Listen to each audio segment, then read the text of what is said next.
Sudah lama sekali sejak terjadinya sebuah supernova di Bima Sakti. Tepatnya sudah lebih dari 400 tahun. Wah, udah telat banget nih kayaknya. Jadi inilah bintang-bintang yang paling besar kemungkinannya untuk meledak, kalau memang belum. Di urutan paling atas ada bintang Eta Carinii di langit selatan. Huruf Yunani sebelum nama rasi bintang menandakan tingkat kecerahan bintang dalam rasi itu. Sir Edmund Halley di tahun 1677 mencatat Eta Carinii sebagai bintang paling terang ketujuh dalam rasi bintang Carina, karena Eta adalah huruf ketujuh dalam alfabet Yunani. Bintang ini mungkin gak kelihatan begitu terang bagi Sir Edmund dan orang-orang pada zamannya di abad ke-17. Tapi penelitian modern tentang Eta Carinii memperkirakan luminositas bintang ini 5 juta kalinya matahari kita. Luminositas adalah teknik yang dipakai para astronom. Bukan cuma kecerahan, luminositas mengacu pada energi total yang dilepaskan pada semua frekuensi. Eta Carinii melepaskan 5 juta kali energi lebih banyak dibanding matahari. Benar-benar raksasanya Bima Sakti. Eta Carinii 100 kali lebih masif dan 240 kali lebih besar dibanding bintang katai kuning putih kita, matahari. Jelas, karena tampak redup, letak Eta Carinii sangat jauh, sekitar 7.500 tahun cahaya. Tapi, bahkan dalam jarak sejauh ini, kalau bintang ini mengalami hipernova, ledakannya masih tetap bisa berdampak terhadap lapisan ozon bumi, mengganggu komunikasi satelit, dan membahayakan para astronot. 159 tahun setelah pengamatan Halley, Eta Carinii mengalami ledakan mirip nova. Bintang ini meningkat dari bintang yang relatif redup menjadi bintang kedua paling terang yang bisa dilihat dari bumi, tapi cuma dalam periode 27 tahun. Dari 1836 sampai 1863, Eta Carinii adalah bintang paling terang kedua yang bisa dilihat setelah Sirius, bintang anjing. Dan Sirius hanya sekitar 8 tahun cahaya jauhnya. Sejak 1863, selain beberapa lidah api, Eta Carinii telah kembali meredup ke kecerahan awalnya pada magnitudo 4,5. Para astronom berutang permintaan maaf kepada kita yang mungkin nggak akan kita dapatkan segera atas tata nama magnitudo bintang. Makin cerah sebuah bintang, planet, ataupun bulan, makin rendah pula magnitudonya. Jadi, bintang-bintang yang lebih terang dari magnitudo pertama memiliki magnitudo 0 atau negatif. Bulan purnama misalnya bermagnitudo negatif 13. Bintang bermagnitudo positif 4,5 kayak Eta Carinii cukup redup kalau dilihat dari bumi, tapi bisa dilihat dengan jelas di langit malam tanpa polusi cahaya atau awan. Jika kamu tinggal di area selatan lintang Kairo, Mesir, 30 derajat lintang utara adalah posisi paling utara bintang ini yang bisa kamu lihat. Nah, sekarang ini Eta Carinii kayaknya lagi rencanain sesuatu. Bintang ini jadi terang lagi dan sekarang lebih terang dibanding kapanpun sejak 1864. Ini adalah situasi yang rumit. Sebenarnya, Eta Carinii terdiri dari 2 bintang, Eta Carinii A dan Eta Carinii, yap benar, B. Ada bintang ketiga di dekatnya yang juga berinteraksi dengan dinamika bintang ganda itu. Pasti namanya Eta Carinii C deh. Benar. Meledak menjadi 2 bola gas luar biasa masif yang meluas sejauh sekitar 32 juta kilometer per jam. Nggak diragukan lagi, Eta Carinii adalah salah satu bintang dengan tampilan paling aneh yang pernah kamu lihat. Tapi ingat, letaknya 7.500 tahun cahaya dari kita. Kalau ada sesuatu yang terjadi pada Eta Carinii dalam 7.500 tahun, kayak hipernova misalnya, kita nggak akan bisa melihatnya, sebab radiasi elektromagnetik Eta Carinii belum nyampe ke sini. Para astronom mengawasi Eta Carinii sebab bintang ini bisa mengalami hipernova kapan saja, atau mungkin sudah terjadi 5.000 tahun lalu. Kalau begitu, kita cuma harus menunggu 2.500 tahun lagi untuk melihatnya. Oke, kayaknya bakal kutulis di agenda aku.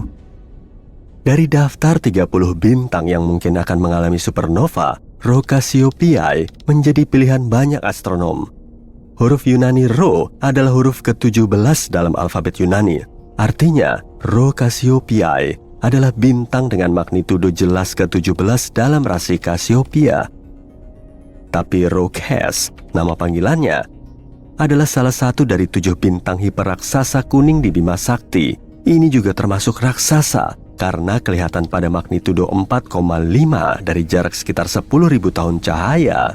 Rokes pasti bintang yang sangat besar, bintang hiperaksasa. Kalau diletakkan di posisi matahari, Rokes akan meliputi orbit Mars. Tapi bintang ini masih kuning, bukan bintang raksasa merah. Merah mengindikasikan suhu permukaan yang lebih dingin. Suhu di permukaan Rokes yang sebesar itu masih sepanas matahari kita, atau bahkan agak lebih panas. Itu cuma berarti 2 hal. Jauh di dalam intinya, Rokes melebur atom yang jauh lebih berat daripada hidrogen atau helium. Selain itu, Rokes menghasilkan jauh lebih banyak energi dibanding bintang raksasa merah. Di tahun 2000, Rokes mengalami letusan besar. Bintang ini menjadi terang sampai 2 tingkatan magnitudo ketika mengeluarkan materi 10.000 kali massa bumi ke ruang angkasa dalam 4 kali kecepatan suara. Para astronom mendeteksi tanda-tanda titanium oksida dalam letusan ini. Ini artinya Rokes jauh lebih dekat mengalami supernova atau dalam kasus khusus ini hipernova dibanding anggapan para astronom dulu. Besi cuma beberapa tingkat di atas titanium dalam tabel periodik, dan ketika besi terbentuk, peleburan berhenti dan bintang pun kolaps. Rokes benar-benar mendekati itu, atau lebih tepatnya lebih mendekati itu tadinya. Karena letusan yang kita lihat tahun 2000 itu sebenarnya terjadi 10.000 tahun sebelumnya. Banyak astronom berpikir Rokes telah mengalami hipernova, membentuk lubang hitam, dan bahkan udah nggak ada.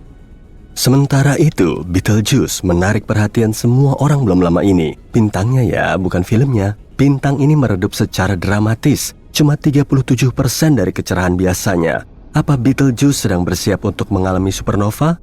Betelgeuse sejauh ini adalah bintang paling terang di langit dalam sinar inframerah. Ini fakta penting, sebab terkait status Betelgeuse sebagai calon bintang yang akan mengalami supernova, seperti yang akan segera kita lihat. Betelgeuse juga disebut Alpha Orionis, nama dengan huruf Yunani lainnya. Jadi, kita bisa simpulkan kalau Betelgeuse adalah bintang paling terang dalam rasi Orion, kan? Salah. Ini adalah bintang kedua paling terang dalam rasinya. Rigel atau Beta Orionis adalah bintang paling terang di area itu. Kok bisa? Mungkin karena Betelgeuse diklasifikasikan sebagai bintang variabel semi-reguler. Agak berlebihan ya. Siklus getarannya yang kurang lebih 400 hari mengubah kecerahannya sampai sekitar 1 magnitudo penuh dari yang jauh lebih terang dibanding bintang bermagnitudo 1 menjadi lebih mendekati bintang bermagnitudo 2. Tapi Betelgeuse belum pernah terlihat meredup begitu drastis seperti baru-baru ini. Apa yang terjadi dengan bintang ini? Dari akhir tahun 2019 sampai pertengahan 2020, Betelgeuse melalui periode meredup besar selama peristiwa pelepasan massa. Komunitas astronomi dunia memperhatikan situasi ini, dan dalam penyelidikannya, mereka menemukan data faktual yang mengejutkan tentang Betelgeuse. Pertama, lokasi Betelgeuse nggak sejauh perkiraan. Jarak Betelgeuse yang baru dan lebih akurat adalah 548 tahun cahaya. Itu 25% lebih dekat daripada jarak sebelumnya. Fakta baru kedua, diameter Betelgeuse telah berkurang dengan persentase yang sama. Bintang ini sekarang 25% lebih kecil daripada yang diyakini sebelumnya. Penyebab meredupnya Betelgeuse yang dramatis juga sudah diketahui. Bintang raksasa itu melepaskan awan gas yang mengandung magnesium.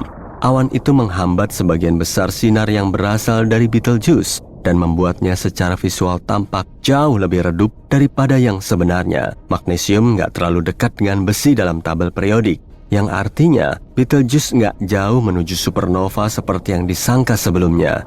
Ketika besi mulai terbentuk di dalam bintang, artinya bintang itu hampir menutup reaksi peleburannya. Langkah berikutnya adalah ledakan. Betelgeuse belum sampai ke sana. Bintang ini melepas sebagian energinya sebagai sinar inframerah, dan ini mengindikasikan bahwa intinya kemungkinan besar masih membakar helium, bukan sesuatu yang akan meningkatkan panas, seperti karbon misalnya. Betelgeuse tetap akan mengalami supernova, tapi masih butuh 100.000 tahun lagi. Kamu bisa mencoretnya dari daftar supernovamu untuk saat ini.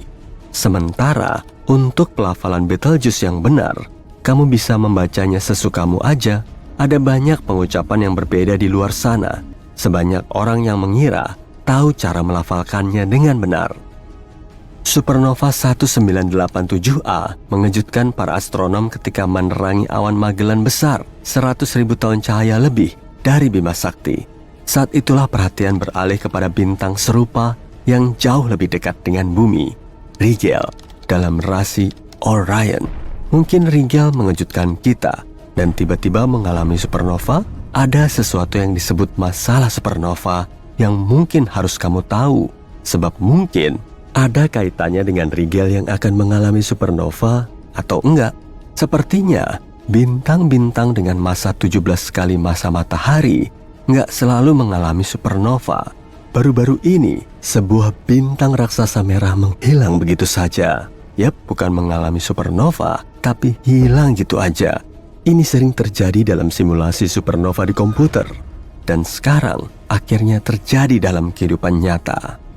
Massa Rigel setara dengan massa 21 matahari. Dengan kata lain, Rigel 21 kali lebih masif dibanding matahari kita. Jadi apa Rigel akan mengalami supernova atau hilang gitu aja jadi lubang hitam yang akan terbentuk di intinya? Para ahli astronomi dan fisika melanjutkan studi mereka tentang dinamika bintang-bintang masif, menjelajahi langit untuk mencari supernova berikutnya dalam galaksi Bima Sakti. Sementara itu, kita bisa yakin bahwa kita di bumi nggak terancam bahaya karena dampak ledakan supernova terdekat. Kita hidup di lingkungan bintang yang tenang dan damai, kecuali orang-orang Mars tetangga kita itu. Saat melihat langit malam, sepertinya tidak banyak yang terjadi di atas sana dan bintang-bintang selalu berkelap-kelip di tempat yang sama. Selama ribuan tahun, para peneliti berpedoman pada gagasan bahwa cahaya di langit tidak berubah. Para pelaut memandu kapal mereka dengan menggunakan pola bintang yang tetap. Ada juga garis-garis besar rasi bintang yang kita amati saat ini, dan para astronom telah mengidentifikasinya sejak lama. Rasanya mustahil kalau suatu hari nanti kita terbangun dan tidak bisa melihat bintang lagi. Atau apakah mungkin? Sebuah tim peneliti dari Vanishing and Appearing Sources During a Century of Observations atau VASCO mempelajari langit untuk melihat bagaimana keadaan bintang-bintang. Para astronom mendapatkan data dari Gaia, Badan Antariksa Eropa, dan membandingkan informasi dari 70 tahun yang lalu dengan informasi dari masa kini untuk melihat bagaimana langit berubah. Untuk mengujinya dengan benar, mereka harus menggunakan teleskop modern dan teleskop tua. Sesuatu yang sangat menarik terjadi di sana. Lebih dari 700 bintang dari peta lama hilang. Jika satu bintang lenyap, banyak teori yang bisa digunakan, tapi akan lebih sulit jika ada ratusan bintang yang lenyap pada waktu yang bersamaan. Mungkinkah datanya salah atau bintang-bintang itu terlalu redup untuk dideteksi? Tidak, mereka segera menyingkirkan opsi ini karena bintang-bintang tersebut jelas-jelas merupakan bagian dari pengamatan sebelumnya. Jadi hal pertama yang terlintas di benak kita saat membicarakan tentang bagaimana bintang menghilang adalah bintang-bintang ini mencapai titik akhir hidupnya. Bintang yang paling masif sekalipun dan yang kita bicarakan di sini adalah bintang-bintang yang jauh lebih berat daripada matahari kita akan mengalami perubahan mendadak ketika mencapai titik akhir hidupnya yang kita sebut supernova. Supernova adalah ledakan dahsyat yang kemudian bersinar selama berbulan-bulan dan masih terlihat bahkan dalam jarak ratusan juta tahun cahaya.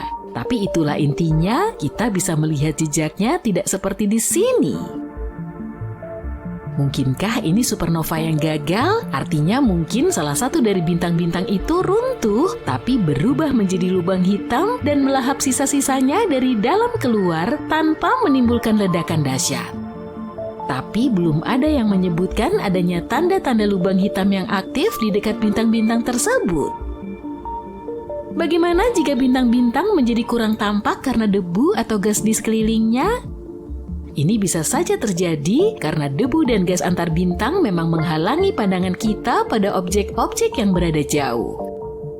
Tapi tidak ada jejak konsentrasi debu atau gas yang luar biasa tinggi. Tidak ada juga yang menghancurkannya. Para peneliti pasti akan melihat jejaknya jika hal seperti itu terjadi. Ditambah lagi, bintang-bintang yang hilang itu tidak semuanya berada di area yang sama, yang berarti kemungkinan besar tidak hanya ada satu kejadian fatal yang membuat semua bintang itu menghilang. Selain itu, bintang-bintang tersebut tidak berada pada tahap yang sama dalam hidupnya, jadi tidak mungkin semua bintang itu mendekati akhir hidupnya secara kebetulan. Bintang-bintang itu tidak terlalu tua atau muda, dan levelnya berbeda-beda dalam hal ukuran dan kecerahannya. Pada saat-saat tertentu, bintang-bintang ini bahkan tampak tidak lenyap karena suatu peristiwa alam. Mungkin sesuatu yang berhubungan dengan peradaban lain, yang mungkin ada di suatu tempat di luar angkasa. Mungkin itulah salah satu cara untuk mencarinya. Kita bisa saja menemukan peradaban rahasia dari planet lain jika kita mengamati dengan cermat perilaku bintang-bintang, terutama yang tidak bisa kita jelaskan. Tidak ada yang tahu apa yang sebenarnya terjadi pada bintang-bintang yang hilang. Dan sayangnya, saat ini yang kita miliki hanyalah teori-teori, tapi harus diakui, teori-teori itu keren. Mungkin itu hanya semacam cahaya optik yang disebabkan oleh semburan sinar gamma atau bahkan semburan radio cepat. Semburan radio cepat adalah denyut gelombang radio yang sangat kuat. Semburan ini dapat melepaskan lebih banyak energi dalam beberapa ribu detik daripada yang dilakukan matahari raksasa kita dalam waktu hampir 100 tahun. Kita belum benar-benar memahami cara kerja letusan energi ini, jadi kita belum tahu apa yang bisa dilakukannya. Tapi tetap saja, ratusan bintang hilang pada waktu yang kurang lebih bersamaan. Ada sekitar 100 hingga 400 miliar bintang di galaksi kita, jadi kita mungkin akan melihat beberapa di antaranya menghilang. Mudah-mudahan kita akan lebih memahami kenapa hal itu bisa terjadi. Tentu saja para ilmuwan tidak yakin dengan jumlah ini karena kita tidak bisa melihat semua bintang Bima Sakti dari bumi. Ada yang terlalu redup, ada yang terlalu jauh, atau bahkan tersembunyi oleh debu dan gas. Tapi mereka mengasumsikan jumlah tersebut berdasarkan ukuran, bentuk, dan kemungkinan massa Bima Sakti. Dari miliaran bintang, ada sekitar 9.000 bintang yang bisa kita lihat dengan mata telanjang. Kalau kamu ingin melihat lebih banyak lagi, kamu butuh teleskop yang bagus yang akan memperlihatkan bintang-bintang lebih redup yang tidak bisa dilihat oleh mata kita. Banyak bintang yang kita lihat di langit malam mungkin sudah tidak hidup lagi. Bintang adalah bola gas raksasa yang menghasilkan cahaya dan panas melalui peleburan nuklir di dalam intinya. Tapi bintang juga memiliki umur yang terbatas dan pada akhirnya bintang akan kehabisan bahan bakar dan berhenti bersinar. Ketika sebuah bintang mati, dia akan menjadi katai putih, bintang neutron atau lubang hitam, tergantung ukurannya. Para ilmuwan menemukan bahwa sebagian bintang yang kita lihat di langit malam sudah terlalu tua untuk bisa bersinar. Artinya, bintang-bintang itu mungkin sudah memudar, tapi kita masih bisa melihat cahayanya karena butuh waktu yang lama untuk sampai ke kita. Sebenarnya kita mungkin sedang melihat masa lalu ketika kita menatap bintang-bintang. Perhatikan semua bintang yang bisa kamu lihat dengan mata telanjang. Bintang-bintang itu berada pada jarak 4.000 tahun cahaya dari kita. Artinya yang kita lihat adalah bintang-bintang yang muncul 4.000 tahun yang lalu. Sebagian besar bintang yang kita kenal berada di dalam galaksi yang merupakan kumpulan bintang, gas, dan debu yang sangat besar dan disatukan oleh gravitasi. Tapi ada juga area kosong yang luas di antara galaksi-galaksi, dan pertanyaannya adalah, mungkinkah di area tersebut terdapat bintang? Tampaknya area-area ini tidak sepenuhnya kosong. Masih ada gas dan debu, serta materi gelap, yaitu materi yang tidak bisa kita lihat tapi kita tahu keberadaannya karena efek gravitasinya pada objek lain. Para ilmuwan bahkan telah menemukan beberapa bintang yang terisolasi di area ruang angkasa ini. Bintang-bintang itu tidak terbentuk di sana, melainkan ada di sana secara tidak sengaja, yang berarti bintang itu mungkin terlontar dari galaksinya karena gaya gravitasi atau tabrakan dengan objek lain. Mungkin ada lebih banyak bintang-bintang seperti ini daripada yang kita sadari, tapi terlalu redup untuk bisa dilihat dari bumi. Bintang sebenarnya tidak berkelap-kelip, hanya saja kita yang melihatnya seperti itu dari bumi. Kelihatannya bintang berkelap-kelip karena atmosfer planet kita yang bergejolak. Cahaya dari sebuah bintang harus melewati banyak lapisan atmosfer, tidak semua lapisan itu sama rapatnya, sehingga menyebabkan cahaya dibelokkan, berubah warna dan intensitasnya. Ada satu bintang bernama Sirius yang terkadang berkelap-kelip, berkilau dan berkedip-kedip, sehingga sebagian orang bahkan cenderung melaporkannya sebagai sesuatu yang berasal dari luar angkasa. Itu karena Sirius sangat terang dan seringkali berada rendah di cakrawala, yang berarti lebih banyak mengalami efek khusus dari atmosfer bumi. Ketika berada di luar angkasa, para astronom dan astronot yang mengamati bintang-bintang dari sana tidak melihatnya berkelap-kelip. Hei, kamu mau dengar sesuatu yang keren? Aku, kamu, teman-temanmu, dan seluruh umat manusia, kita semua terbuat dari debu bintang loh. Unsur-unsur yang menyusun tubuh manusia dan semua kehidupan di bumi terbentuk di dalam bintang. Unsur-unsur penyusun kehidupan seperti karbon, nitrogen, dan oksigen terbentuk di dalam bintang dan akhirnya dilepaskan ke ruang angkasa ketika bintang-bintang itu mati. Unsur-unsur ini kemudian menjadi bagian dari bintang-bintang baru, planet-planet, dan akhirnya kehidupan di bumi. Zat besi dalam darah kita tercipta di dalam inti supernova, yakni ledakan masif yang terjadi ketika bintang memudar. Bahkan katanya, kalsium dalam gigi dan tulang kita kemungkinan besar berasal dari ledakan bintang. Oksigen di paru-paru kita juga terbentuk di dalam inti bintang masif sebelum dilepaskan ke ruang angkasa melalui supernova. Ada sesuatu yang misterius di luar angkasa. Tempat yang tidak biasa yang belum dapat dijelaskan oleh para ilmuwan selama lebih dari 15 tahun. Ada beberapa teori yang berbeda, dan salah satunya mengatakan bahwa mungkin ini adalah jejak dari tabrakan dengan alam semesta paralel. Apakah ini benar? Yuk kita lihat. Lihatlah peta ini. Ini adalah peta alam semesta kita. Ya, enggak juga sih. Ini sebenarnya adalah peta radiasi latar belakang gelombang mikrokosmik atau disingkat CMB. Miliaran tahun yang lalu terjadi Big Bang. Ledakan itu sangat dahsyat sehingga menciptakan seluruh alam semesta. Dan tentu saja, peristiwa semacam itu tidak bisa terjadi tanpa meninggalkan beberapa konsekuensi. Dan konsekuensi ini ada di mana-mana. Big Bang meninggalkan radiasi elektromagnetik yang kita kenal sebagai CMB. Kita tidak menyadarinya dalam kehidupan sehari-hari. Tapi sebenarnya ada di sini, tepat di depan kita. Dan jika kamu memiliki semacam penglihatan super, kamu akan melihat bagaimana segala sesuatu di sekitarmu bersinar dengan cahaya redup ini. Radiasi ini sangat penting. Jika kita tidak menemukan CMB, kita tidak akan pernah tahu tentang Big Bang. Sebelumnya, para ilmuwan percaya bahwa alam semesta selalu ada, tidak ada permulaan, dan tidak akan ada akhirnya. Kedengarannya cukup konyol bagi kita sekarang, tetapi kurang dari seabad yang lalu, orang-orang benar-benar yakin akan hal itu. Stephen Hawking adalah salah satu ilmuwan pertama yang menduga bahwa alam semesta memang memiliki awal. Pria ini sangat keren sehingga dia menyadari hal ini sebagai mahasiswa saat mengerjakan disertasi doktoralnya. Tapi sayangnya dia tidak punya bukti. Jika ada dentuman yang kuat miliaran tahun yang lalu di mana jejaknya? Mana buktinya? Tawa orang-orang yang percaya pada teori alam semesta statis yang kekal. Tapi jangan khawatir, mereka akan segera mendapatkan buktinya. Pada tahun 1965, astronom Arno Penzias dan Robert Wilson menemukan CMB, dan itu adalah bukti besar pertama dari Big Bang. Ternyata radiasi ada di mana-mana. Kita tidak menyadarinya. Bahkan pada awalnya, Penzias dan Wilson sendiri mengira itu adalah suara bising dari kota besar atau burung merpati atau yang lainnya. Untuk penemuan mereka yang menghebohkan dunia ilmu pengetahuan, mereka menerima hadiah Nobel. Baiklah, jadi orang-orang mengetahui bahwa mereka dikelilingi oleh radiasi elektromagnetik. Kemudian, mereka mulai mengumpulkan lebih banyak data tentang hal itu. Mereka mengumpulkan lebih banyak informasi selama bertahun-tahun hingga akhirnya membuat peta ini.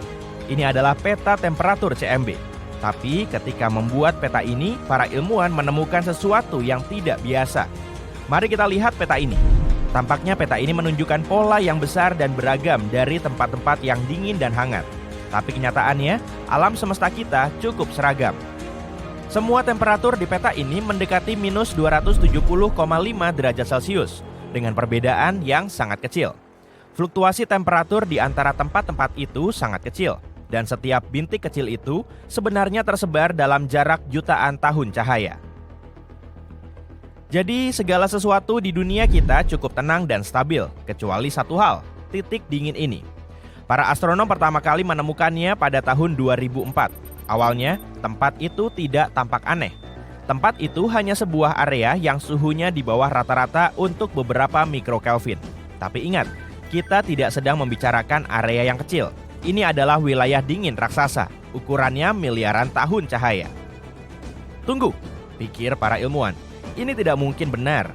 Alam semesta seharusnya konsisten di mana-mana. Menurut model standar kita, titik dingin ini seharusnya tidak ada. Tapi ternyata titik itu memang ada. Ini bukan hanya kesalahan matematis. Titik itu ada di sana. Jadi apa yang dimaksud dengan titik dingin ini? Dan bagaimana ia bisa muncul? Para astronom telah berusaha mencari jawaban atas pertanyaan-pertanyaan itu selama bertahun-tahun. Sampai saat ini, kita baru memiliki beberapa teori. Jadi, mari kita bahas semuanya. Teori 1, tekstur kosmik. Ide ini muncul pada akhir tahun 2007. Saat itu, para ilmuwan berpendapat bahwa titik dingin ini bisa jadi merupakan bukit-bukit di angkasa. Dengan kata lain, tempat ini mungkin merupakan daerah bergelombang di alam semesta yang merupakan bagian dari tekstur alam semesta. Tapi itu penjelasan yang konyol, jadi teori ini segera dibuang. Teori 2, supervoid. Hipotesis ini dianggap paling masuk akal untuk sementara waktu. Hipotesis ini menyatakan bahwa titik dingin itu sebenarnya adalah apa yang disebut supervoid.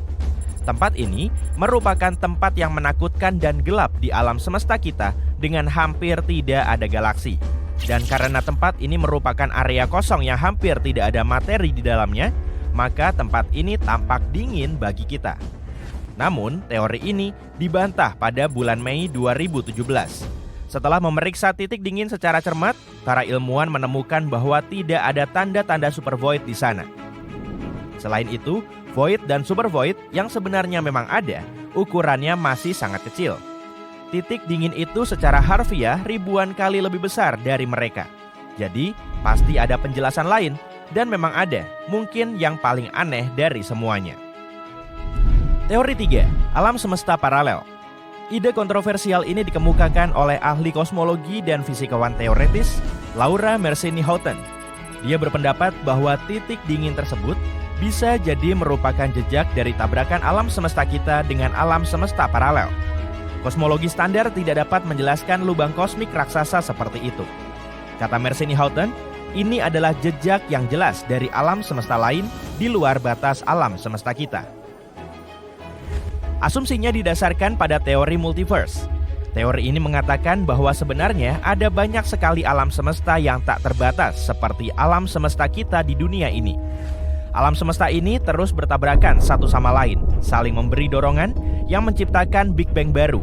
Jadi mungkinkah titik dingin itu merupakan memar akibat tabrakan tersebut? Untuk mekanika kuantum, teori gila seperti itu sudah biasa. Tetapi untuk fisika standar dan pemahaman sederhana kita tentang dunia, hal ini sangat mengejutkan. Tentu saja, kita membutuhkan bukti yang kuat. Dan tim Mersini-Houghton telah mulai mengerjakannya. Profesor Tom Shanks dari Pusat Astronomi Ekstra Galaksi di Universitas Durham juga berpartisipasi dalam penelitian ini. Model eksotis yang terdengar paling gila untuk menjelaskan titik dingin, multiverse sebenarnya adalah yang paling standar dari model alam semesta yang kita miliki saat ini. Tulisnya dalam salah satu karyanya. Jadi bukti apa yang kita butuhkan? Nah, titik dingin kita terletak di belahan bumi selatan.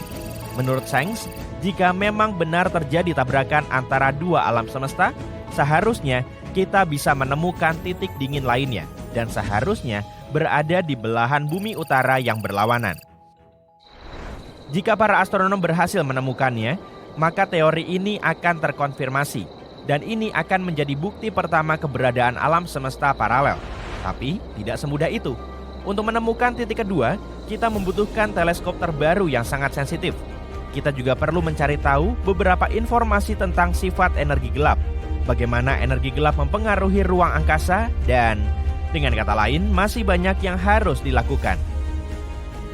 Belum lama ini, para ilmuwan sebenarnya percaya bahwa mereka telah menemukan titik kedua. Para peneliti dari New Mexico mengira bahwa mereka telah menemukannya di belahan bumi utara. Namun sayangnya, hal ini kemungkinan besar adalah sebuah kesalahan. Peta yang digunakan para peneliti ini memiliki tingkat keacakan yang tinggi. Jadi, ada kemungkinan bahwa penemuan mereka hanyalah sebuah kecelakaan yang disebabkan oleh kekosongan lainnya. Jadi, pada dasarnya, kita belum menemukan titik dingin lain sejauh ini meskipun telah melakukan analisis yang cermat. Namun, sekali lagi, bahkan peralatan modern terbaik pun tidak sempurna. Dan ini tidak berarti bahwa tidak ada titik kedua. Ini hanya berarti kita belum menemukannya. Tapi jika suatu hari kita berhasil menemukannya, hal itu bisa mengubah dunia sains selamanya. Kita tidak hanya akan mengonfirmasi teori alam semesta paralel, tapi juga teori Dawai yang terkenal itu. Dan itu bisa menjelaskan segala sesuatu yang terjadi di dunia kita. Tapi jika ini terjadi, kita akan mendapatkan lebih banyak pertanyaan daripada yang sudah ada. Bagaimana kedua alam semesta ini bisa bertabrakan? Bagaimana cara kerjanya? Sejauh ini, semua itu masih berupa dugaan. Kita tidak bisa mengklaim bahwa titik dingin tersebut merupakan jejak tabrakan alam semesta paralel. Tapi, kita juga tidak bisa membantahnya. Sebenarnya, kita mungkin tidak akan pernah tahu kebenarannya. Tapi, tetap saja menarik untuk dicari tahu. Seperti apa rupa bumi kalau dia lahir di sistem bintang lain? Aku sudah riset sedikit untukmu, dan hasilnya ternyata keren juga. Ada beberapa area tropis yang hangat, angin kencang, dan capung raksasa. Tapi, oke, biar aku jelaskan dari awal. Sejak 1995, NASA sudah menemukan lebih dari 4.100 planet di luar tata surya. Sayangnya, kebanyakan dari planet ini adalah bola es terbang seperti Neptunus atau raksasa gas seperti Jupiter. Tapi masih ada 161 planet yang mirip dengan bumi kita. Dan salah satunya sangat dekat dengan kita di konstelasi Alpha Centauri. Ada 3 bintang di konstelasi ini. 2 diantaranya bernama Alpha Centauri A dan Alpha Centauri B. Kalau kamu tinggal di belahan bumi selatan, kamu mungkin pernah melihatnya karena mereka sangat terang. Oleh karena itu, mereka terlihat seperti bintang yang besar. Mereka berputar mengitari satu sama lain secara perlahan. Dan ada bintang ketiga yang posisinya nggak jauh dari sana. Ini adalah Proxima Centauri, katai merah kecil. Namanya diambil dari jaraknya yang dekat dengan matahari. Bintang ini paling menarik, jadi mari kita bahas lebih lanjut. Letak Proxima Centauri cuma 4,5 tahun cahaya dari kita. Oh, dan 1 tahun cahaya sekitar 10 triliun kilometer. Kalau kita pergi ke sana, butuh waktu 165.000 tahun perjalanan naik pesawat ulang-alik. Oh, menurutmu lama? Untuk ukuran alam semesta, jarak ini setara jarak kasurmu ke dapur. Proxima Centauri jauh lebih ringan dan jauh lebih kecil dibanding matahari. Suhunya juga 2 kali lebih dingin dari matahari, dengan suhu 2700 derajat Celcius. Itu sebabnya kita nggak bisa melihatnya tanpa teleskop. Namun, sisi terangnya, bintang ini akan terbakar selama triliunan tahun dan kamu nggak perlu khawatir kelak bintang ini akan memakan kita seperti matahari. Dan yap, planet kembar kita terletak tepat di sebelah Proxima Centauri. Planet ini bernama Proxima B. Ya, aku tahu, namanya kurang kreatif. Semoga kamu nggak ketuker ya. Planet ini sedikit lebih besar dan lebih masif daripada bumi. Planet ini terletak di zona layak huni Proxima Centauri. Artinya, mungkin ada air dan mikroorganisme di sana. Bukan nggak mungkin kelak kita akan menemukan kehidupan di sana. Tapi saat ini kita nggak tahu banyak tentang planet misterius ini. Mungkin planet berbatu mirip bumi kita dan punya lanskap serupa, tapi ini cuma teori. Siapa tahu alam semesta cuma ngeprank kita.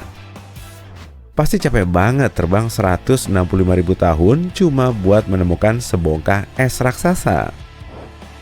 Untungnya, kita mungkin nggak perlu menunggu selama itu. Para ilmuwan sedang mengembangkan teknologi yang memungkinkan kita bergerak dengan kecepatan mendekati kecepatan cahaya. Jika mereka berhasil, kita akan sampai di Proxima B hanya dalam 20 tahun. Tapi video ini bukan cuma tentang Proxima B, melainkan tentang apa yang akan terjadi kalau kehidupan bukan berasal dari tata surya kita, melainkan di Alpha Centauri. Bagaimana jika kita mengorbit Proxima Centauri atau dua bintang lainnya? Jadi, mari kita bayangkan bumi telah menggantikan Proxima B. Aku akan menamai planet baru ini Bumi Baru. Kayaknya aku juga kurang kreatif memberi nama planet. Pertama, orbitnya. Bumi Baru harus 25 kali lebih dekat ke bintangnya dibanding Proxima B. Kalau enggak, planet ini akan sangat dingin. Mari kita pindahkan planet ini sedikit lebih dekat. Nah, sip. Satu hari masih berlangsung 24 jam, tapi periode orbit kita sangat tinggi. Proxima B berputar di sekitar bintangnya dalam 11 hari, tapi kita akan melakukannya cuma dalam 8 jam. Hei, pesta ulang tahun setiap minggu. Aku sih mau. Bentar, ada masalah lain. Begini, Proxima Centauri adalah bintang suar.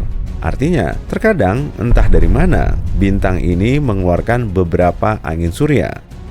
Angin ini membawa sekelompok partikel terionisasi yang kemudian menetap di planet di sekitarnya. Nah, matahari kita juga melakukan hal yang sama. Tapi Proxima Centauri mencoba membinasakan kita 2000 kali lebih keras daripada matahari. Jadi, tingkat radiasinya sangat tinggi. Tapi tenang, nggak masalah. Kita cuma butuh medan magnet yang sangat kuat. Medan magnet akan membantu kita menciptakan atmosfer sangat tebal yang bisa melindungi kita dari amukan Proxima Centauri. Jadi, di sini akan sangat hangat. Atau enggak?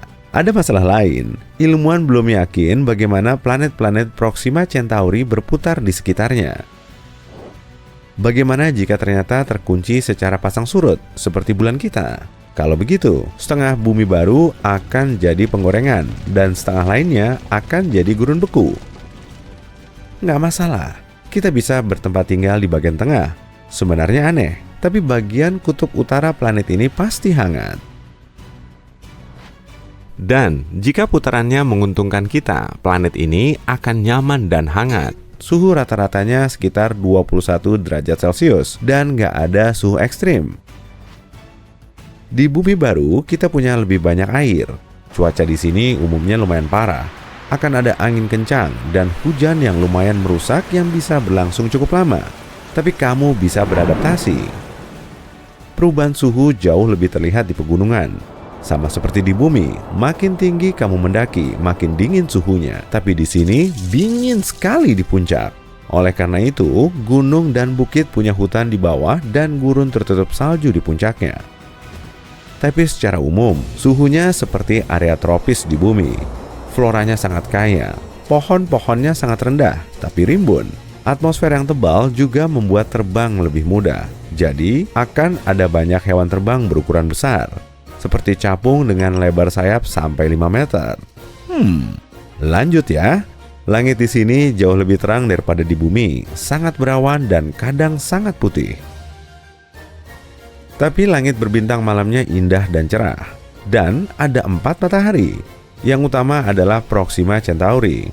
Kita juga bisa melihat 2 bintang Alpha Centauri yang terang, dan terakhir matahari lama kita yang terlihat seperti bintang yang terang dan jauh. Silakan mengenang bumi lama kita dulu. Ada beberapa planet di dekat kita, seperti Proxima Centauri C. Bintang induknya dikelilingi oleh 2 sabuk debu kosmik, jadi akan ada pemandangan malam penuh warna yang indah. Nah, apa yang kita miliki pada akhirnya adalah planet hijau yang agak aneh, tapi indah. Aku sih pengen banget pindah ke sana. Kalau kamu, tulis di kolom komentar ya. Oke, sekarang kita tahu apa yang akan terjadi kalau bumi kita lahir di dekat Proxima Centauri. Bagaimana dengan 2 bintang lainnya? Sayangnya, kita nggak bakal bisa berputar di dekat 2 bintang secara bersamaan. para ilmuwan menduga bahwa Alpha Centauri A dan B punya planet bersama yang melompat dari satu orbit ke orbit lainnya. Tapi mungkin suhunya sangat dingin. Mari pilih Alpha Centauri A, sama seperti di bumi baru. Di sini, suhu rata-rata kita sekitar 21 derajat Celcius. Tapi sekarang, variasi suhunya lumayan besar. Dari minus 73 derajat Celcius di kutub selatan hingga 45 derajat di khatulistiwa. Wah, kita tinggal di dekat kutub utara aja. Satu harinya masih 24 jam dan periode orbitnya 1 tahun 1 bulan. Hampir sama dengan Alpha Centauri B, tapi periode orbitnya sekitar setengah tahun. Kondisi lainnya sangat mirip dengan yang ada di bumi. Perubahan musim hampir nggak terasa. Suhunya juga nggak banyak berubah. Dimanapun kita menetap, bintang tetangga kita akan terlihat jelas, tapi kita mungkin nggak bakal melihat Proxima Centauri. Nah, udah deh. Tentu saja, semua ini mengasumsikan kondisi yang sempurna. Sama seperti di bumi, satu perubahan kecil, entah itu atmosfer tipis atau jarak yang lebih jauh dari bintang, semua akan berakhir buruk. Kita beruntung sekali ada di bumi. Meski begitu, peluang menemukan planet layak huni sangatlah tinggi. Bahkan dengan kemungkinan terkecil, akan ada sekitar 15 juta planet di alam semesta kita yang mungkin menampung kehidupan. Saat ini kamu sedang dalam perjalanan luar angkasamu mengelilingi bintang dan seisi galaksi. Waduh, nebula warna-warni ini pasti akan segera runtuh oleh beratnya sendiri, kemudian meledak seperti supernova. Selalu hati-hati ya saat kamu mengelilingi lubang hitam, pokoknya jangan sampai terjebak oleh medan gravitasinya supaya monster luar angkasa ini nggak menelanmu bulat-bulat. Bentar-bentar, kayak ada struktur aneh deh. Oh, rupanya itu ada tembok yang bersinar terang. Dan kalau kamu amati lebih dekat, titik terangnya itu sebetulnya merupakan galaksi. Dan di dalamnya ada sekitar 100.000 galaksi. Bima Sakti aja punya sekitar 100 miliar bintang. Jadi tembok ini diperkirakan punya 1 kuadriliun atau 10 pangkat 15 bintang seperti matahari. Struktur raksasa ini disebut South Pole Wall dan lokasinya sekitar 500 juta tahun cahaya dari bumi. Jarak bintang terdekat kita, Proxima Centauri aja, cuma sekitar 4,2 tahun cahaya. Dan waktu tempuhnya kurang lebih selama 73.000 tahun dengan roket. Jadi, perjalanan menuju South Pole Wall kemungkinan akan jauh lebih lama dari umur tata surya kita. Dalam skala kosmik pun, ukuran tembok ini sangat besar, diameternya sekitar 1,37 miliar tahun cahaya, sedangkan diameter Bima Sakti cuma 100.000 tahun cahaya. Tapi kita nggak bisa mengamati tembok ini meski dengan teleskop tercanggih. Galaksi Bima Sakti telah menghalangi pandangan kita dengan cahaya kuatnya, sampai-sampai tembok ini nggak bisa kita lihat. Hal yang sama juga terjadi kalau kamu mengamati langit berbintang di kota besar, polusi cahayanya akan menghalangi penglihatan. Meski begitu, para ilmuwan bisa mendeteksi objek jumbo ini dengan metode pergeseran merah. Semua objek di alam semesta ini terus bergerak dan mengembang setelah terjadi Big Bang miliaran tahun yang lalu. Nah, saat galaksi bergerak, gelombang cahayanya akan berubah. Dengan mengukur perubahan ini, para saintis bisa tahu jenis objek dan proses pergerakannya.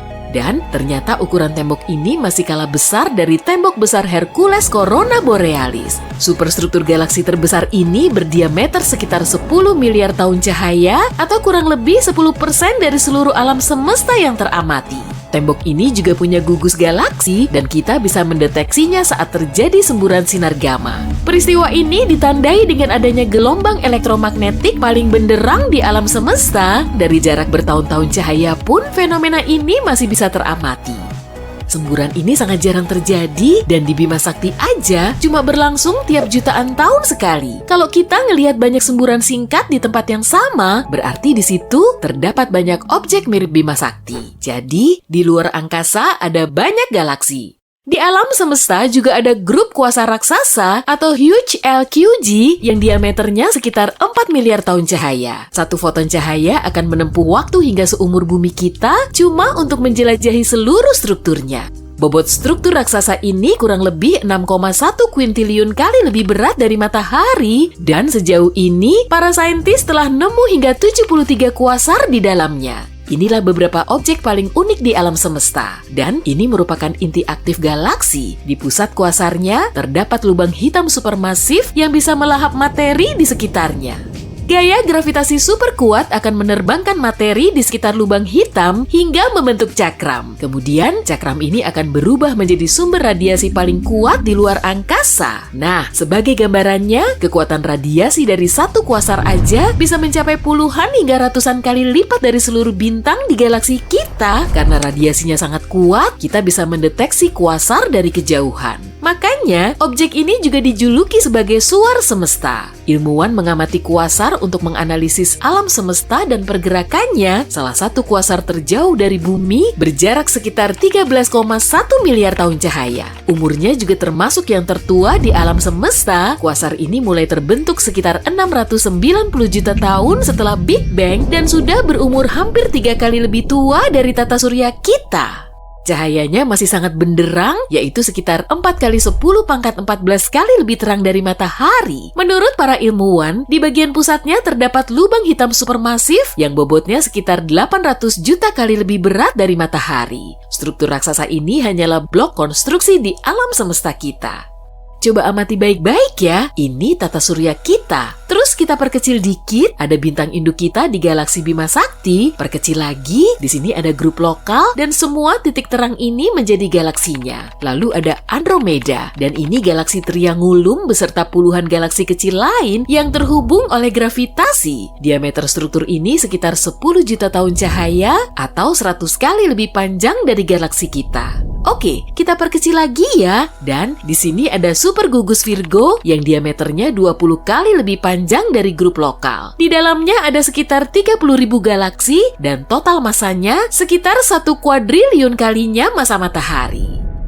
Kita perkecil lagi yuk. Di sini ada super gugus Laniakea yang ukurannya 3 kali lebih besar. Di situ juga ada super gugus Virgo dan sejumlah gugus kecil lain. Jumlahnya kurang lebih 100.000 galaksi dan ini masih belum selesai loh. Jadi kita perlu memperkecil lagi gambar ini. Di sini ada kompleks super gugus Pisces Cetus yang menaungi sekitar 60 gugus galaksi. Jadi jumlah galaksi di dalamnya lebih banyak dari butiran pasir di gurun luas. Selanjutnya ngapain lagi nih? Perkecil lagi dong. Nah, inilah alam semesta kita yang teramati. Di sini ada lebih dari 500 miliar galaksi dan sekitar 1 sekstiliun bintang. Alam semesta yang teramati juga punya struktur sendiri. Bentuk gugus galaksi menyerupai rantai dan tembok kayak struktur tadi. Tapi untaian ini terpisah oleh area kekosongan absolut bernama void. Dan di sini nggak ada materi sama sekali. Jumlah molekulnya juga lebih sedikit daripada di ruang kosong.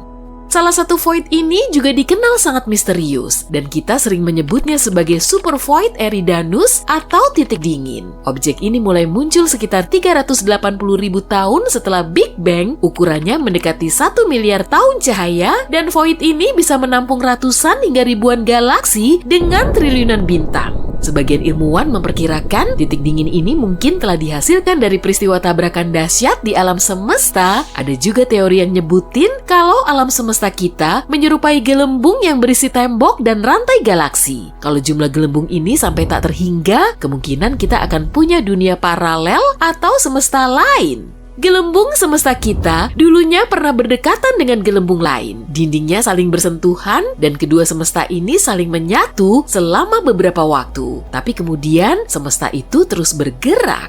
Area di dekat kedua gelembung tersebut terus menipis hingga sambungannya rusak, lalu kedua gelembung ini semakin terpisah. Saat itulah alam semesta lain mengambil sebagian materi dari gelembung kita. Semua galaksi yang dulunya mengisi super void Eridanus beralih ke semesta paralel. Dan para ilmuwan meyakini kalau kita bisa menembus ke gelembung semesta lain. Tapi kalau kita melintasi semesta cuma dengan terbang langsung, waktu tempuhnya pasti akan sangat lama. Jadi kita perlu menggunakan portal atau lubang cacing. Gini nih caranya. Ada selembar kertas dengan titik A di sini dan titik B di sebelah sini. Di sini kita nggak perlu melintas dari titik A ke B, tapi cukup ngelipat kertasnya aja sampai titik A berhimpitan dengan titik B. Kemudian kita perlu bikin lubang kecil untuk memintas jalan dan mempersingkat waktu. Sebagian saintis juga meyakini jalan pintas ke alam semesta lain berada di lubang hitam. Tapi gimana cara kita bertahan di lubang hitam setelah jatuh ke dalamnya ya? Nah, kita perlu milih lubang hitam yang cukup besar. Jadi intinya, gravitasi memiliki peranan penting. Kalau kamu jatuh di lubang hitam, efek gravitasinya akan semakin terasa saat jarakmu cukup dekat. Semakin mepet akan semakin kuat, kemudian gaya gravitasi yang mengenai kepalamu akan jauh lebih kuat dari gravitasi di kakimu, hingga akhirnya tubuhmu akan memanjang seperti spaghetti. Tapi kalau kamu jatuh di lubang hitam supermasif seperti yang ada di pusat galaksi, gaya gravitasinya akan naik secara perlahan. Masanya bisa jutaan kali lebih berat dari matahari atau bahkan lebih.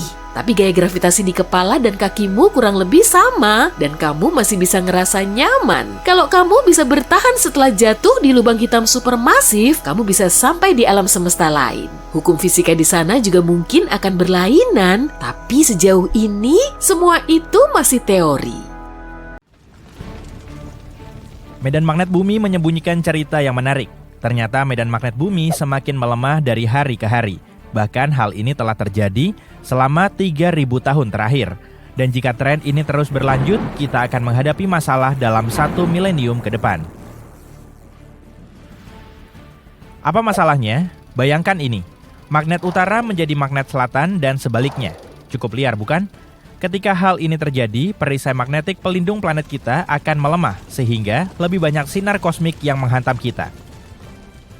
Partikel-partikel berenergi tinggi dari alam semesta ini bisa menyebabkan kerusakan elektronik di satelit-satelit kita dan menghasilkan elemen-elemen yang bisa membahayakan kita. Kali terakhir pembalikan polaritas terjadi antara 772.000 hingga 774.000 tahun yang lalu.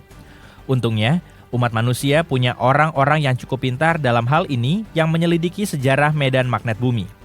Mereka mengambil inti sedimen dari dasar laut dan mempelajari magnetisasi fosil untuk mengetahui kapan pembalikan ini terjadi di masa lalu dan kapan hal itu mungkin terjadi lagi. Kelompok peneliti lain sedang mempelajari anomali Atlantik Selatan, sebuah wilayah luas di medan magnet bumi yang sekitar 3 kali lebih lemah daripada medan magnet di kutub. Dengan menggunakan data dari beberapa satelit, mereka mencoba mencari tahu apa yang menyebabkan SAA dan bagaimana perubahannya di masa depan. Hal ini dapat memberi kita gambaran sekilas tentang bagaimana medan magnet yang melemah dapat mempengaruhi satelit dan planet kita. Tentu saja, generasi kita tidak akan berada di sini untuk menyaksikan perubahan ini. Tapi ini membuat kita bertanya-tanya, seperti apa planet ini jika terbalik? Secara magnetis maksudnya. Para astronom NASA juga telah mengumumkan bahwa dalam 4 miliar tahun lagi, galaksi Bima Sakti akan mengalami perubahan besar. Setelah terjadi tabrakan kosmik yang akan mengguncang segalanya. Maksudku bukan tabrakan kecil, melainkan tabrakan dahsyat dengan galaksi tetangga kita, galaksi Andromeda. Manusia harus bersiap-siap untuk peristiwa ini karena matahari mungkin akan terlempar ke wilayah galaksi yang baru. Namun, bumi dan tata surya kita mungkin tidak akan terpengaruh secara serius. Kedengarannya sulit dipercaya. Jadi, bagaimana bisa? Teleskop Hubble milik NASA melakukan pengukuran yang sangat teliti terhadap gerak Andromeda. Meskipun kedua galaksi akan saling bertabrakan, bintang-bintang di dalam masing-masing galaksi terpisah sangat jauh, sehingga tidak akan bertabrakan dengan bintang-bintang lain saat bertabrakan. Akan tetapi, bintang-bintang itu akan terlempar ke orbit yang berbeda di sekeliling pusat galaksi yang baru. Menurut simulasi, tata surya kita mungkin akan terlempar lebih jauh dari inti galaksi dibanding saat ini. Singkirkan teleskop kalian tidak perlu menghitung mundur waktu. Peristiwa ini kemungkinan terjadi dalam waktu sekitar 4 miliar tahun lagi. Jadi peluang kita untuk menyaksikannya sangat kecil. Saturnus mulai kehilangan cincinnya. Untungnya, kita tidak akan berada di sini untuk menyaksikan peristiwa menyedihkan ini. Tampaknya, cincin-cincin itu ditarik ke dalam Saturnus sebagai hujan partikel es.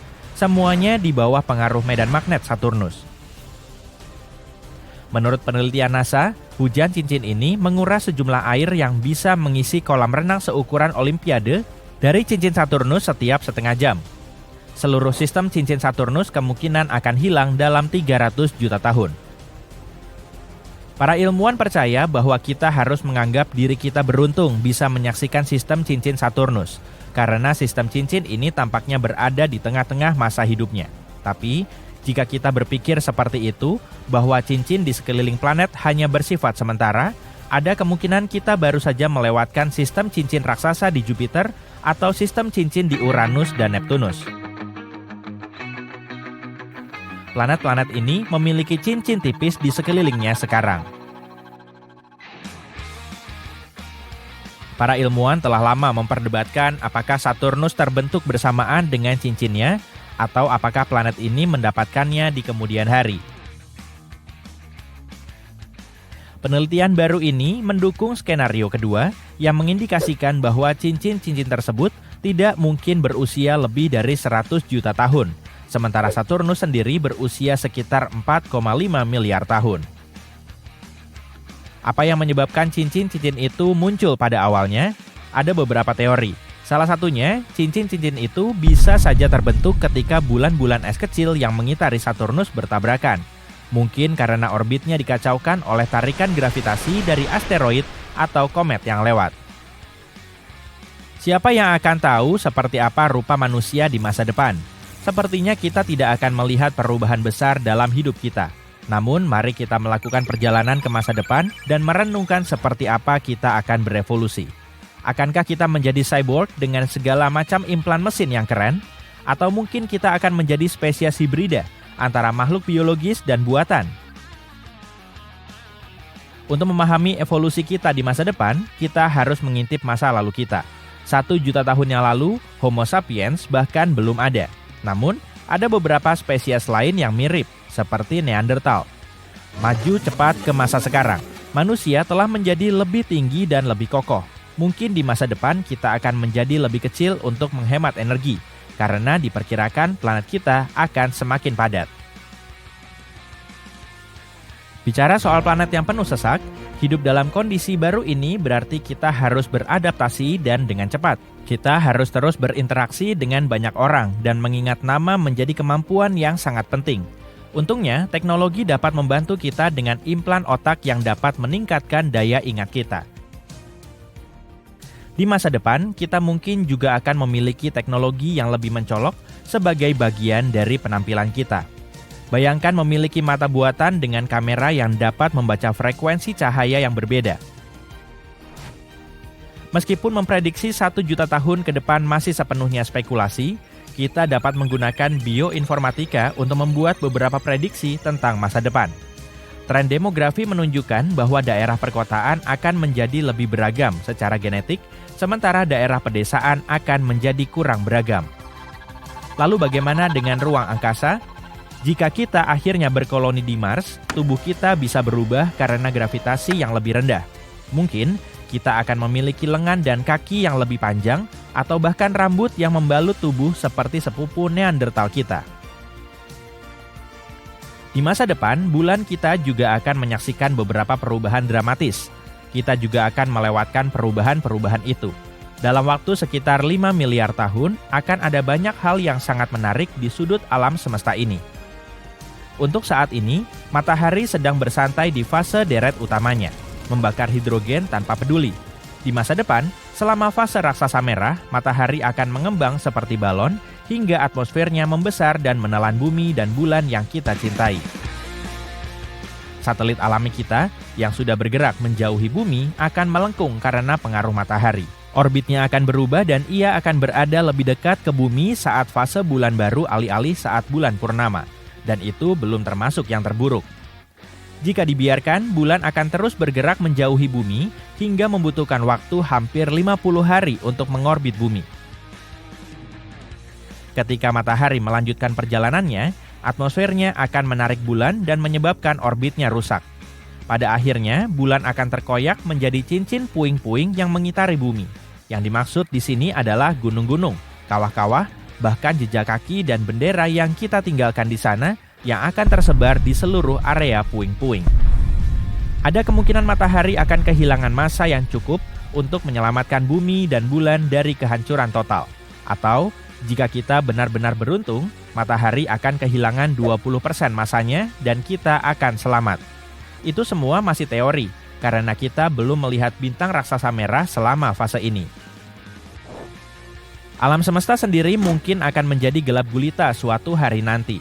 Para ilmuwan tidak dapat memprediksinya dengan pasti, tapi mereka dapat membuat beberapa dugaan. Saat ini alam semesta kita berusia 13,77 miliar tahun dan masih terus melahirkan bintang-bintang baru. Konon, setelah sekitar 1 triliun tahun, bintang terakhir akan lahir.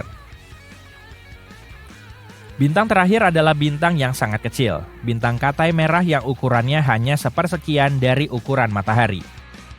Bintang-bintang ini adalah jagonya dalam hal umur panjang. Perlahan-lahan menghirup hidrogen untuk menjaga reaksi fusinya tetap berjalan. Tapi, bintang-bintang ini tidak bisa bertahan selamanya. Maju cepat sekitar 100 triliun tahun dan cahaya terakhir akan padam. Alam semesta akan menjadi gelap dan sepi, tapi untungnya kita tidak berada di sini untuk menyaksikan semua itu menghilang.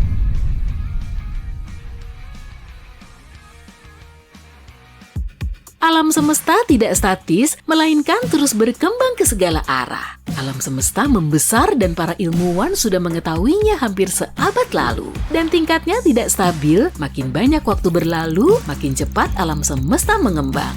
Saat ini terjadi, bintang, planet, dan galaksi bergerak makin jauh sehingga menyisakan lebih banyak ruang di antara satu sama lain. Dengan begitu, alam semesta seharusnya menjadi lebih dingin seraya mengembangkan sebab alam semesta jauh lebih padat saat Big Bang terjadi dan jauh lebih panas.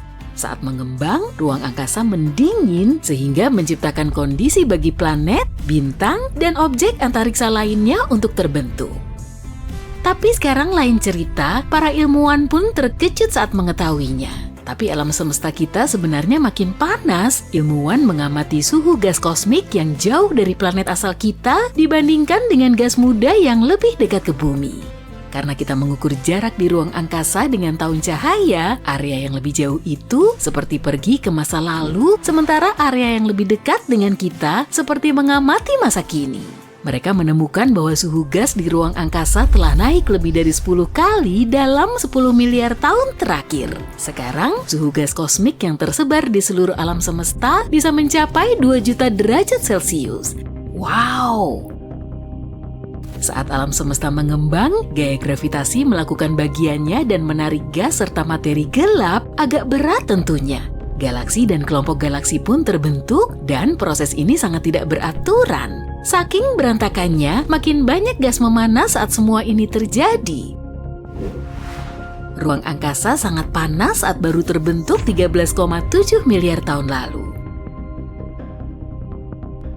Bagaimana jika ruang angkasa memanas seperti itu lagi? Para ilmuwan sedang mengamati situasi ini. Mereka menemukan bahwa suhu di ruang angkasa meningkat dengan mengukur gas kosmik menggunakan sesuatu yang disebut pergeseran merah. Ilmuwan biasanya memakai metode ini saat ingin melihat seberapa jauh jarak suatu objek antariksa. Yang lebih dekat dengan kita memiliki panjang gelombang cahaya lebih pendek. Makin jauh suatu objek, makin panjang pula panjang gelombang cahayanya. Dan mereka sekarang bisa menentukan suhu objek tertentu dari cahayanya. Rata-rata, ruang angkasa adalah tempat yang lumayan dingin. Cahaya yang tersisa dari Big Bang disebut CMB, yakni Cosmic Microwave Background atau radiasi latar belakang gelombang mikrokosmis. Saking kuat dan intensnya, radiasi ini bikin seluruh alam semesta kita mandi cahaya. Ini satu-satunya hal yang secara signifikan memanaskan materi. Tapi ada banyak mekanisme lebih kecil yang membantu memanaskan materi di alam semesta. Dan semuanya bisa menggila jika ruang angkasa memanas. Seperti bintang, bintang memancarkan radiasi yang memengaruhi debu dan gas di dekatnya. Bintang juga memancar ke seluruh inframerah jauh, dan saat sebuah bintang masih pada tahap awalnya, radiasi yang berasal darinya membentuk struktur protoplanet yang terlihat seperti piringan. Piringan ini biasanya terbentuk dalam satu bidang, dan bintang pusat yang terang menghasilkan gas yang diterangi secara spektakuler ini. Ada pantulan biru dari gas ini. Sama seperti sistem planet kita, energi yang kuat dan gaya gravitasi menyebabkan tabrakan, debu, dan gas dalam pusaran tak terkendali yang membentuk planet. Itu sebabnya sebagian besar planet di tata surya kita mengorbit ke arah yang sama. Begitulah arah pusaran raksasa ini berputar sejak dulu. Bintang aktif, galaksi yang bertabrakan, bencana alam bintang, lubang hitam, bintang neutron, alam semesta punya begitu banyak sumber energi. Dan saat kita mengelilingi materi normal di ruang angkasa dengan lingkungan energik seperti ini, ruang angkasa pun memanas secara drastis. Saat kita memanaskan sesuatu, energinya terpancar dengan cara tertentu. Dalam kebanyakan kasus, galaksi hanya punya beberapa area tempat bintang terbentuk di area tempat gas kolaps. Gelembung yang mengelilingi area itu mengandung hidrogen terionisasi. 3/4 dari matahari kita adalah hidrogen. Berkat hidrogen itu, matahari membuat kita tetap hangat. Di intinya, hidrogen berubah menjadi helium dan menyebabkan fusi atom. Yap, begitulah cara matahari melepaskan energinya. Radiasi memanaskan semua gas itu hingga beribu-ribu derajat. Pada saat yang sama, radiasi mengionisasi sebagian besar atom dan molekul yang pada dasarnya berarti mengubahnya menjadi ion. Atom adalah partikel netral dan ion adalah partikel bermuatan negatif atau positif. Jika alam semesta memanas, matahari kita mungkin juga ikut memanas. Jika suhunya mencapai 30 derajat Celcius, matahari bisa cukup panas untuk mengionisasi semua material yang sebelumnya dikeluarkannya. Dan itu bisa menciptakan nebula planet. Ini akan menjadi nebula berbentuk cincin, terbentuk karena gas mengembang yang mengelilingi bintang yang menua. Saat suhu naik seiring berjalannya waktu, hidrogen terionisasi. Pada suhu beberapa ribu derajat, ini bisa mengubah nebula di tata surya kita menjadi warna pink dengan garis emisi. Matahari kita bisa mati jika mencapai suhu 50.000 derajat Celcius. Jika kamu bisa melayang di ruang angkasa dan mendekat, kamu akan melihatnya bersinar dalam rona hijau menakutkan karena oksigen yang terionisasi 2 kali. Fenomena energi yang lebih tinggi membuat lebih banyak galaksi bertabrakan. Ini makin memanaskan gas dan akhirnya menghasilkan emisi sinar X. Bagaimana dengan lubang hitam dan bintang neutron? Saat tak terkendali, keduanya bisa membentuk galaksi baru dan entah apa lagi. Mungkin kita akan punya lebih banyak maser juga.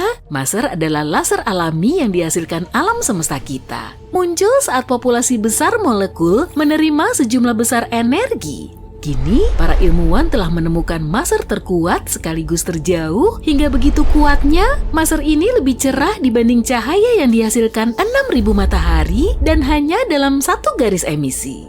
Mungkin saat itu kita akan menemukan maser yang lebih kuat, itu pun kalau kita masih ada di sini ya, karena saat alam semesta makin panas, radiasi kosmik juga makin kuat. Dan itu kurang bersahabat untuk kehidupan di bumi. Peningkatan radiasi kosmik bisa membahayakan kita. Tak ada yang tahu apakah kehidupan masih akan tersisa di bumi jika itu terjadi. Atau apakah gaya gravitasi yang kuat akan menarik planet kita juga dan menabrakannya ke planet lain. Tapi mungkin kehidupan seperti yang kita tahu tak akan sepenuhnya hilang. Atau jika itu terjadi, entah bagaimana kehidupan bisa menemukan jalannya sekali lagi, mungkin di masa depan yang jauh. Ada kemungkinan alam semesta kita bisa menopang kehidupan pada tahap awal. Mungkin kamu pesimis ketika membayangkan kekacauan yang disebabkan oleh Big Bang, tapi itu cuma di awalnya. Setelah keadaan sedikit tenang, sisa-sisa bintang besar yang paling awal membentuk planet berbatu.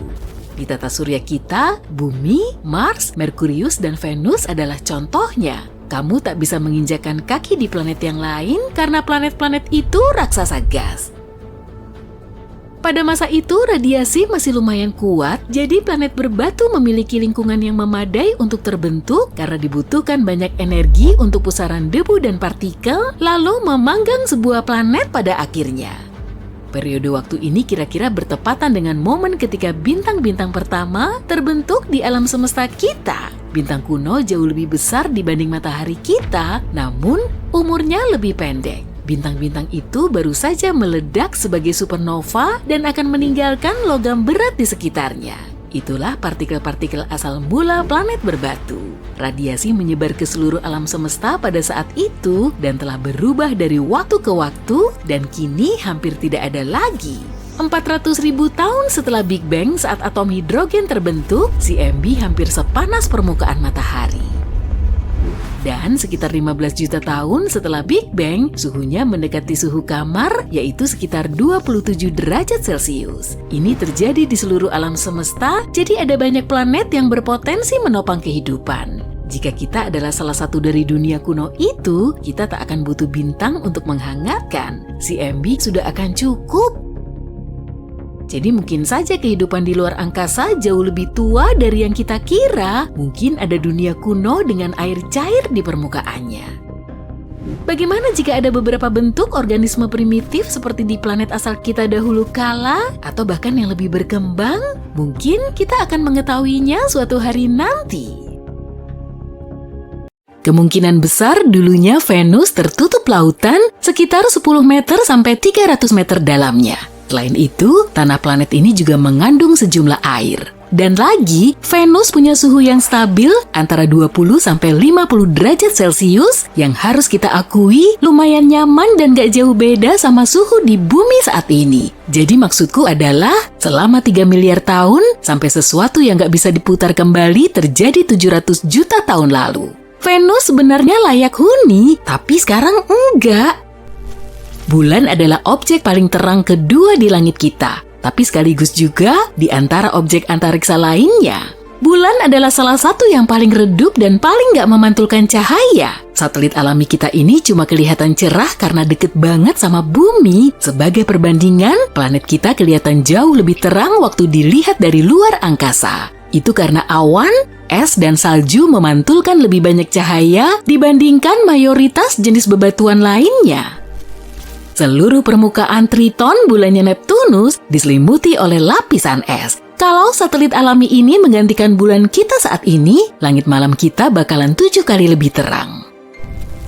Bintang neutron adalah objek terkecil tapi paling masif di luar angkasa. Bintang neutron biasanya berdiameter 20 km, tapi beberapa kali lebih berat dari matahari.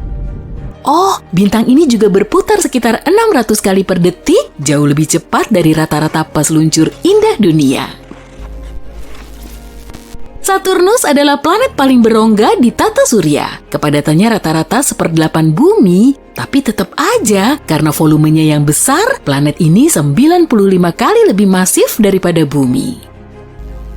Fenomena bulan sementara adalah salah satu fenomena paling misterius yang terjadi di bulan. Ini adalah cahaya, warna, atau perubahan lain yang cuma sekilas di permukaan bulan. Paling umum, bentuknya adalah kilatan cahaya acak. Para astronom telah mengamati fenomena ini sejak tahun 1950-an. Mereka memperhatikan kilatan ini terjadi secara acak. Terkadang kilatan ini bisa terjadi beberapa kali seminggu, setelah itu menghilang selama beberapa bulan. Sebagian kilatan cuma terlihat beberapa menit, tapi ada juga yang berlangsung berjam-jam.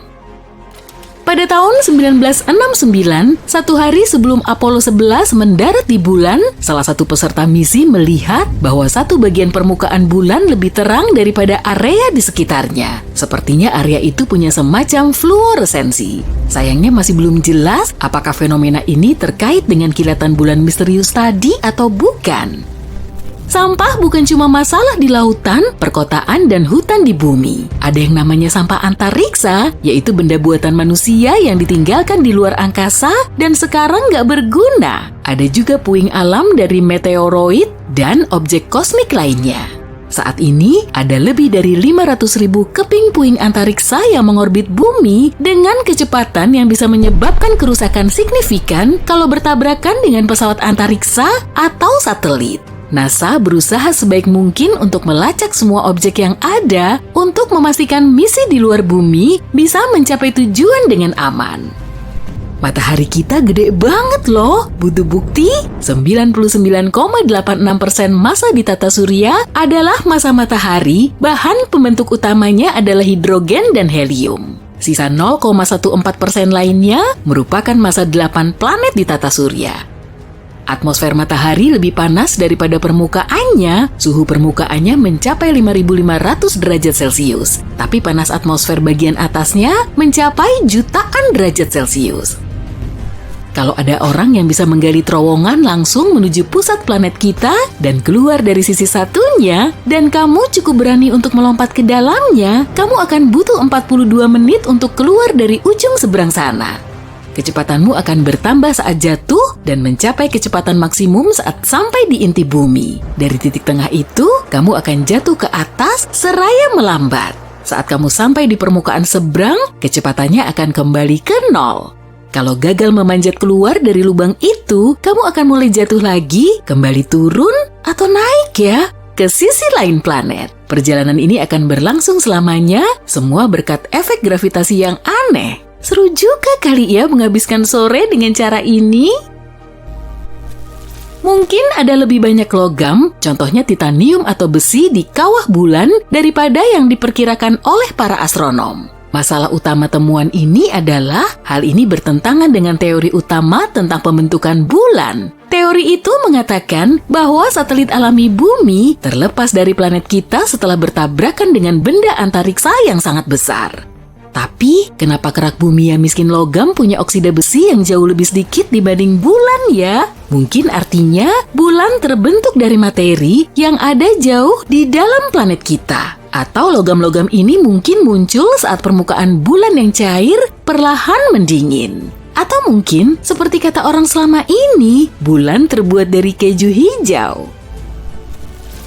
Bumi bisa aja berwarna ungu sebelum berubah jadi biru dan hijau. Seorang ilmuwan punya teori bahwa ada suatu zat di dalam mikropurba sebelum adanya klorofil atau zat hijau daun berevolusi di bumi. Zat ini memantulkan sinar matahari dalam warna merah dan kebiruan yang kalau digabungkan menjadi ungu. Kalau benar, bumi muda mungkin dipenuhi dengan makhluk aneh berwarna ungu sebelum semua makhluk hijau muncul. Gunung tertinggi di tata surya adalah Olympus Mons di Mars. Tingginya 3 kali lipatnya Gunung Everest, gunung tertinggi di bumi di atas permukaan laut. Kalau berdiri di atas Olympus Mons, kamu nggak akan sadar kalau lagi berdiri di atas gunung, karena lerengnya tersembunyi oleh kelengkungan planet ini.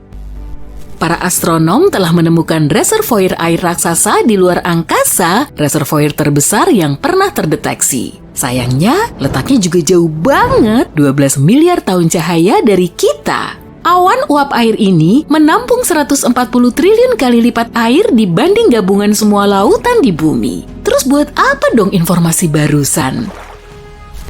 Venus berotasi dengan kecepatannya sendiri dan cukup slow. Satu putaran penuhnya butuh 243 hari bumi. Dan planet ini butuh waktu kurang dari 225 hari bumi untuk mengelilingi matahari. Artinya 1 hari di Venus lebih lama daripada 1 tahunnya.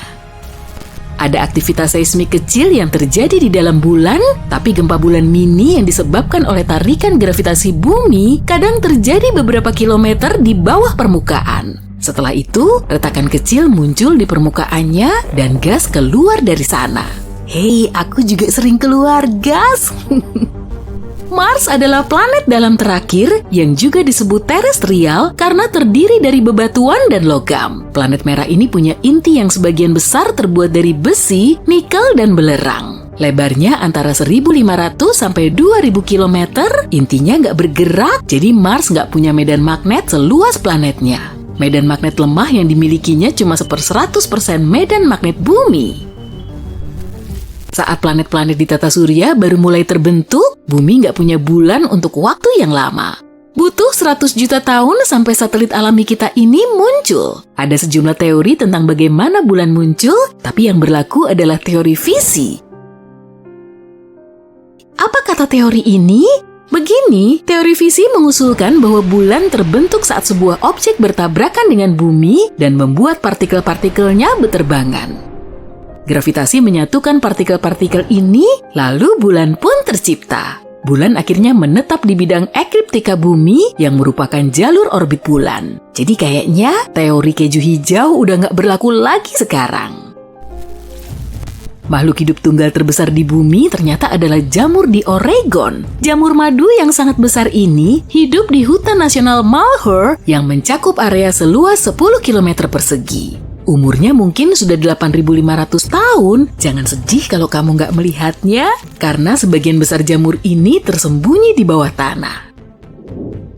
Saat akar tiap jamur madu bertemu, semuanya bisa bergabung menjadi satu jamur. Inilah alasan jamur ini bisa jadi begitu besar. Kalau kamu bisa ngumpulin semua jamur ini dalam satu bola besar, beratnya bisa mencapai 35.000 ton. Itu kira-kira seberat 200 paus abu-abu. Wow, seberat itu ya rupanya.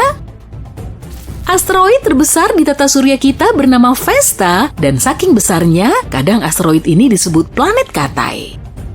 Perjalanan ke bintang terdekat selain ke matahari akan memakan waktu 5 juta tahun kalau kamu naik pesawat komersial. Itu baru namanya penerbangan jarak jauh. Luar angkasa seharusnya nggak gelap pekat, soalnya ada bintang di mana-mana. Harusnya bintang menerangi semua yang ada di sekitarnya kan? Kamu nggak lihat bintang kemanapun kamu menatap, karena beberapa bintang belum muncul cukup lama sampai cahayanya bisa menyentuh bumi. Satu hari di Uranus berlangsung selama 17 jam, 14 menit, dan 24 detik. Tapi ingat, planet ini punya kemiringan sekitar 98 derajat. Ini bikin satu musim di raksasa gas ini berlangsung selama 21 tahun bumi. Beberapa ilmuwan meyakini planet kita pernah punya satelit tambahan. Menurut penelitian mereka, pernah ada benda langit yang lebih kecil dengan lebar sekitar 1.200 km yang mengorbit bumi layaknya bulan kedua. Kemungkinan besar satelit ini menabrak satelit utama kita. Tabrakan ini bisa menjelaskan kenapa kedua sisi bulan kelihatan beda banget. Salah satunya punya banyak kawah dan kasar itu, atau mungkin bulan memang terbuat dari keju hijau?